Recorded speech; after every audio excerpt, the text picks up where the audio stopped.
Welcome back to New Amsterdam Radio, the podcast for creatives. It is I, the mayor, Flobo Boyce, in the mayor's office. And I like to hang out and chat with people who are doing the dang thing. And when Hollywood needs someone to be rough and gruff to do the dang thing, they call my guest, Jasper Cole. How's it going, sir? Thanks for being on the show. Hey, the mayor, I love it. Yeah, you've got my vote. Yeah. Thank you. There's Yeah, no elections. I. It's so funny. When I hear that, the bad guy thing, because people who Yeah. know me, in real life, always get a chuckle out of that because I'm so not that guy on screen. But listen, I'm always grateful to be working. Yeah, aren't we all? In fact, the first time I saw your crowds, probably late to the game, I apologize, was your appearance on one of my favorite shows, Brooklyn Nine-Nine. You were the Oolong Slayer, Oh, the correct? Oolong Slayer. God, yeah, that was. I'm a fan of that show as well. That was a great experience. Yeah, Shooting it. Yeah, I'm trying to be in my career now where I just really take in the moment of working yeah. because for so long I was on that thing about I got to get to the next thing, but yeah, that was a really great experience. Andy and Andre and Michael McDonald from Mad TV directed that episode. So Oh, wow, Stuart. yeah, I didn't. It's funny. It's one of those things where I didn't even know. I didn't even read. I didn't read the call sheet, I guess, until I got on the set, and this guy comes towards me and starts giving me notes, and I'm looking at him like, "Is this Stewart?" you know? Right. Yeah, but I had no idea. He had gone on to become a really kind of well-known director, so it was Well, great. I had a first question loaded up, but you said something that makes me want to derail the whole thing. You said you're trying to get better at being in the moment. And I think Hmm. I'm in that part of my career as well. For those of you who don't know, if you guys are listening long term, thank you. New fans, stand-up comedian, basically was grounded by the pandemic, leading to this. This is what I kind of do now. And there's always that kind of drive of what's the next level for me? What's the next project for me? What was your journey from shifting from that mentality to saying, no, I'm doing the dang thing? Great. It's a great question. And I think like you, I think during the pandemic, I mean, I'm 58, I think a lot of times it comes with age, but during the pandemic, I just started realizing like, people talk about when I make it and that whole when I make it thing. And I suddenly realized, wow, no matter what career you're in, you're sort of making it the whole time you're doing it. We Yeah. keep sometimes waiting for this big moment of like, oh, now I've arrived. Well, I mean, you can talk to people. We may see them at the top of their game, but they probably still have some insecurity or there's always that thing about someone's going to tap you on the shoulder and say, we figure out you don't know what the hell you're doing, so Yeah, get the out of casino here. of life. Hey, we don't want your action anymore, kid. Get out of here. Yeah, so I think it's a combination. It was just me being a little more introspective and just and you know what it is, and also I was working with a bunch of 20-year-olds, which is wonderful. Um, and it was almost like a mirror just like slapped me in the face because I was listening to their conversations about their agents and their managers and going to this next job and that job. And one of them asked me about being on like Married with Children, and I was like, I don't even know if I remember. I mean, of course I remember doing it, but I had no really great thing I could come up with because at that time that just meant like, oh, I've got a job, I'm going to the next one. Right. I wasn't taking it in. And I know a lot of that has to do with age, but so now I'm the old guy preaching to the kids about enjoy the moment. It's a beautiful thing. I'm in my late 30s, and I'm not doing all the time, but every so often, someone who's 19 or they say, "Oh, what do Mhm. I do?" And I go, and it's like, and I understand now why when I was their age, older people gave me platitudes because if you graduate college and a kid hits you and says, "How do you pass kindergarten?" You just go, "Be nice to people, don't give Right. up." Sorry about that. So you, for a lot of my friends in my personal network, that you have been featured on the show The Family Business. Carl Weber's The Family Business, rolling into season 4. And well, your character of Corey Black, has been one of the favorites of that show. What was that like, getting a little bit of that love, a little bit of that adoration? It's been a great experience getting to work with Ernie Hudson, OG Ernie from Ghostbusters, and it's great to see him also playing this really kind of badass, kick-ass character because we know him as being the funny guy so much. And for me, I play Corey Black, who's head of a Pittsburgh biker gang. One part of his LC's underground drug cartel operation.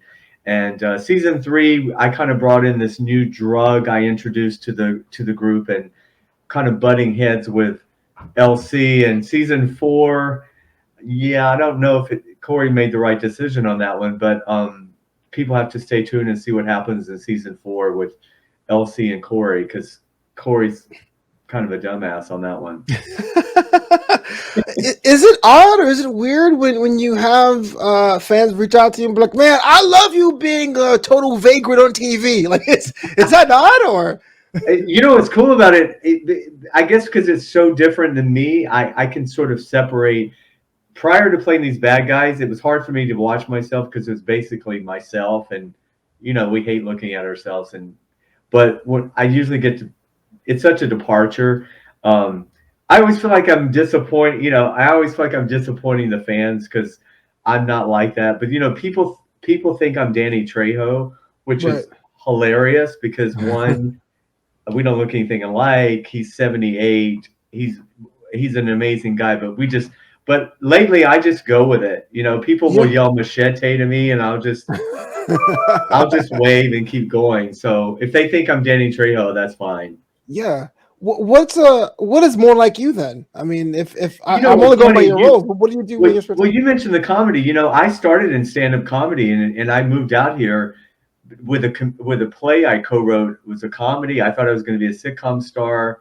Comedy was always my thing, and so if you had told me 35 years ago that I'd be playing all these creepy bad guys, you just never know. It's like, tell God your plans, right? And then and I mean, the key is, I guess, you just say yes to opportunity. When I turned 40, my whole face changed. Like the baby fat went, and the thing happened, and I just sort of went with it. I thought, well, I gotta I gotta go with this look I have, and I grew the beard and the hair and kind of created this image, and then I got on this list, with casting people. Thank God. And because you want to be typecast in TV, that's where they pigeonhole us, which you kind of have to get in a certain lane to. Is that good or bad? Yeah. So I have a podcast one-on-one with Jasper Cole I've had for 10 years. I started doing that so people could see my real personality, that I wasn't always the creepy homeless guy, that I was a little more funny or caustic or sarcastic or whatever. I'm fascinated by this because I've heard, because I've never tried acting in the classic sense, that comedians in general tend to have, I don't want to say an easier time, but a more logical progression going from comedy to drama, because we are basically leading into an act out, or whatever that act out may be over time. Is that true? It's interesting. I believe it's true now. Like you, when I was thinking more comedy back in the day, I didn't understand it, but I do believe it's true now. So much comedy comes from pain, or it comes from some sort of angst, or, just getting that stuff out. And so I think comedy is a lot harder than drama. I mean, I think to be really good at comedy, it's a skill, as you know, and I used to say, not all actors can do comedy. Dramatic actors can't do comedy. Most comedians can do drama really well. Oh, wow. You've encouraged me to try it out. I'm really bad at memorizing lines. Like with comedy, it's kind of like Rhapsody. You can miss a tag and be in the moment and no one really notice. But I don't want to go on a set of a movie and be like, sorry, Scorsese, I didn't study this. Do I still have a job? Well, the good thing is, auditions are all self-taped now. So basically you can self-tape it until you get the takes you want to send in to get the job. And then just hopefully, kind of, you'll have time to learn the lines. But you'll find too, when you get on the set, it always makes me, I'm always happy when I'm on the set and some big name or person has no clue what their lines are. Now they can get away with it, but I feel I need to be letter perfect because they'll fire my ass. Right. Unless you made it. We go, oh, it's okay. It's totally fine. Let's talk about the thriller coming out fall. Yeah. co-starring Jeffrey Dean Morgan. I saw the trailer today, actually. Scary stuff, because me being stuck one, and me being 2,000 feet from the surface of the earth is another thing altogether. What was that like? What was that call like when they're like, "Look, we have a role in this picture. We really want you in it." Walk me through that. Well, the great thing about that whole job was it was August of 2020, and so we're right in the middle of the pandemic, and we had no testing, no shots yet. It was really my first job, during the pandemic, and the beauty was the director Scott Mann wrote this script with only six actors, five or six total, all shot outside in the desert. The whole shoot was outside, so we didn't, you felt safer with the virus, and so it was great. Luckily, my stuff is on the ground. My character is, it's one of those. It's hard to talk about without giving too much away. But I'm a dude that shows up. You are kind of you kind of think he's going to help out in the situation, and hopefully that's what happens. But generally with the characters I play, Right. it doesn't always work out well for people I come in contact with. Well, you mentioned about typecasting. I don't want to make this into like a Rats Hollywood situation, but there's got to be some roles out there on your bucket list of things you want to do. I mean, that's outside of what you've been doing now. What does that look like? Yeah, and thank you. I actually have a project, Kombucha Cure, coming out where I got to finally play. I play a veteran who's like very quirky and has a pet pig, and he's goofy and he's funny. I mean, he's not a killer or a serial killer. So I'm hoping that's going to, just show a different side of what I can do, in terms of comedy a little bit more. But Yeah. that's I would love to do more comedy. I think my big goal would be if I could end up a series regular on sort of a procedural where I get to play an undercover cop who gets to go and basically play the roles I play now on TV, but get to do it, undercover. That would Yeah. be kind of cool. Well, you mentioned Computer Cure real quick. What was that like, though? Having the sensibilities of comedy change over time. I really felt like even sitcoms are positioned to single camera. There's a bit more of a lean into nuance, a lean into quirkiness. What's that been like on that end? Yeah, do you remember Northern Exposure? You're a little young, Yeah, but that was okay. Yeah, yeah, Kombucha Cure. Yeah, it kind of has that feel. It's these characters in this small town in Northern California. It really is about taking on big pharma and the insurance companies. There's a little bit of a Robin Hood aspect to it that we're sort of getting one up over on the big pharmas, and we devise a plan to how to take their money and still come up with holistic cures and stuff like that. But it's really about these kind of misfits running this little town, and David versus Goliath kind of thing. So it was a single camera, just like a film. And actually it was shot as a film. And then we took it and we pivoted and made it into a series. So we took the footage and cut it into 6 episodes. And that's how it became a series, because indie films are kind of, sadly, a thing going by the wayside, and everything's about streamers and getting on these platforms. So we were able to, it just happened to work itself out, I think, better as a series. yeah, yeah. Yeah. From your perspective, what's the very nature of that, of entertainment? Is there such a thing as a prestige film anymore, and the gluttonous of different streaming outlets? Like, how do you navigate that? What you create? Do you think about where the platform is going to be and work backwards, or?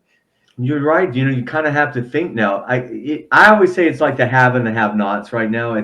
It's Marvel and it's the rest of us, right? So, there's like, it's like what's in America, right? There's no middle class. So the middle class actor is kind of, it's scale plus 10, Jasper, take it or leave it. And if I Right, don't take it, Scott Baio is signing, or I'm just making that up, but right.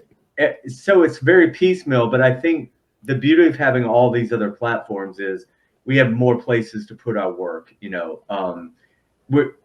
the money is not, it's not the 90s money that I might have made in TV or whatever, but I always say for people starting out, they don't know any different. So if they didn't, this is what they know. The beauty is having all this opportunity to Yeah. put your stuff. But I do think, yeah, That's why I was so amazed Fall is actually coming out in the theater. That's so unusual now to have a theatrical. I was shocked by that. So, because pretty much now everything is streamer anyway. True. Yeah. Well, 2022 pandemic's either over or stage one's over. Weird time. What does the back half of the year look like for you? What do you want to accomplish? What products do you have on the slate? What's next for Jasper? I've been so blessed. I mean, God, the pandemic was really, I hate to say, I mean, it was good for me in terms of work, but I produced a Christmas film called A Miracle Before Christmas that I'm also in, that's coming out around Christmas time. We mentioned Kombucha Cure.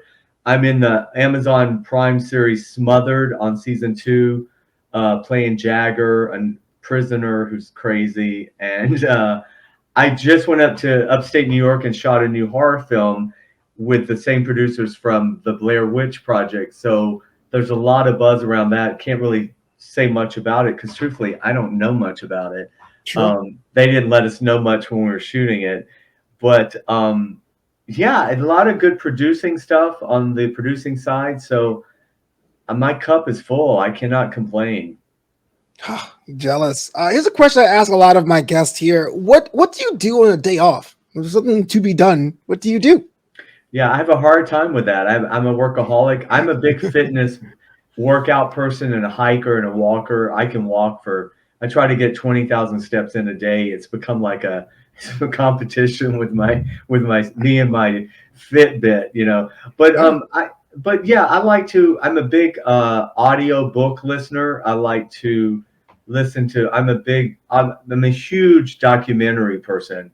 I will spend hours watching documentaries versus scripted, and especially anything celebrity, artist based, like I'm listening to Billy Porter's book right now, which is fascinating.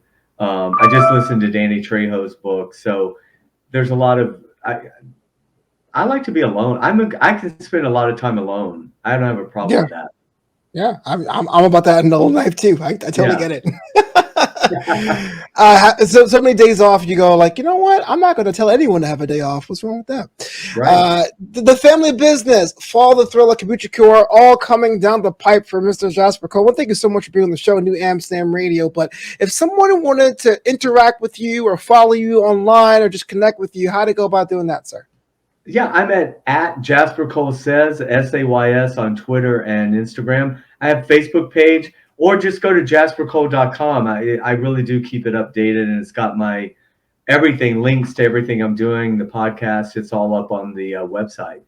Oh, I got to check out that podcast. Maybe I could be on that show one day. I'd love to. We've been down for a few months. We're going back up. I'd love to have you on. I just invited myself to your show. I apologize. All right. You should. I was going to invite you anyway. I was going to invite you off air. I'm glad it's now.